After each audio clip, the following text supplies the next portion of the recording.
सोचिए, आप अपने परिवार के साथ सफ़र पर निकले हों, हंसी खुशी का माहौल हो और कुछ ही मिनटों में वो सफ़र आपकी ज़िंदगी का आखिरी सफ़र बन जाए। मैं हूं नैन्सी द्विवेदी और आप देख रहे हैं निष्पक्ष दैनिक खबर। 14 अक्टूबर 2025 को राजस्थान के जैसलमेर ज़िले के थायत गांव के पास एक एसी स्लीपर बस में लगी भीषण आग ने 21 जिंदगियां निकल ली। 40 यात्रियों से भरी ये बस जैसलमेर से जोधपुर जा ही रही थी, लेकिन मंजिल तक पहुंचने से पहले ही धुएं और लपटों में समा गई। दोपहर के करीब 4 बज रहे थे। अचानक बस के पिछले हिस्से से धुआं आने लगा। सबको लगा शायद कोई सिगरेट पी रहा होगा, लेकिन कुछ ही सेकंड बाद एक जोरदार धमाका हुआ और देखते ही देखते बस आग की चपेट में आ गई। कुछ यात्रियों ने खिड़की तोड़कर छलांग लगाई, लेकिन ज़्यादातर लोग दरवाजे और शीशे बंद होने की वजह से अंदर ही फंसे रह गए। राजेंद्र सिंह चौहान 50 साल के मजबूत और जिंदा दिल पत्रकार, वो सिर्फ एक दोस्त के डेंटल क्लिनिक के उद्घाटन में जा रहे थे। 2 दिन की छोटी यात्रा थी। घर वालों को यकीन ही नहीं हुआ जब शाम को फ़ोन आया कि जिस बस से वो आ रहे थे उसमें आग लग चुकी है। राजेंद्र अब इस दुनिया में नहीं है। उनका परिवार अब डीएनए रिपोर्ट्स का इंतज़ार कर रहा है ताकि उनका पार्थिव शरीर लाया जा सके। रफीक खान उस बस के कंडक्टर थे। जब उन्होंने धुआं देखा, वो टिकट चेक कर रहे थे। उन्होंने तुरंत दरवाज़ा खोलने की कोशिश की। जैसे ही वो बस के बीच में पहुंचे, छत से आग भभक उठी और एक धमाका हुआ। वो जलते हुए गिर पड़े, लेकिन उन्होंने हार नहीं मानी।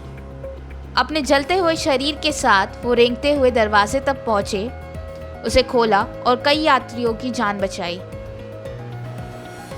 पीर मोहम्मद अपने परिवार के साथ सफ़र पर थे। जब आग फैली, उन्होंने खिड़की तोड़कर अपनी पत्नी, बहन और एक बच्चे को बाहर निकाला, लेकिन ऊपर की बर्थ पर सो रहे उनके 2 बच्चे आग की लपटों में फंस गए। वो कहते रहे, मैं बच गया लेकिन मेरे बच्चे नहीं, मैंने सब कुछ खो दिया।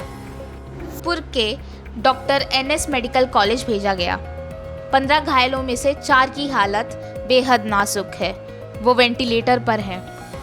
डॉक्टर बीएस जोधा के मुताबिक 4 मरीजों की हालत 70% से ज़्यादा खराब है। उन्हें आईसीयू में शिफ्ट करना पड़ा। कई शव इतनी बुरी तरह झुलस चुके थे कि उनकी पहचान सिर्फ डीएनए टेस्टिंग से ही संभव थी। मुख्यमंत्री भजनलाल शर्मा ने घटनास्थल का दौरा किया। उन्होंने पूरे प्रदेश के बस की जांच के आदेश दिए और 2 ट्रांसपोर्ट अधिकारियों को निलंबित किया। उन्होंने अपने ट्विटर पर लिखा कि जैसलमेर में बस में लगी आग की घटना अत्यंत दुखद है। मैं पीड़ित परिवार को अपनी संवेदना व्यक्त करता हूं और घायलों के लिए हर संभव सहायता के निर्देश दिए हैं। लेकिन विपक्ष ने सरकार की प्रतिक्रिया पर सवाल उठाए। राष्ट्रीय लोकतंत्र पार्टी के नेता हनुमान बेनीवाल ने कहा,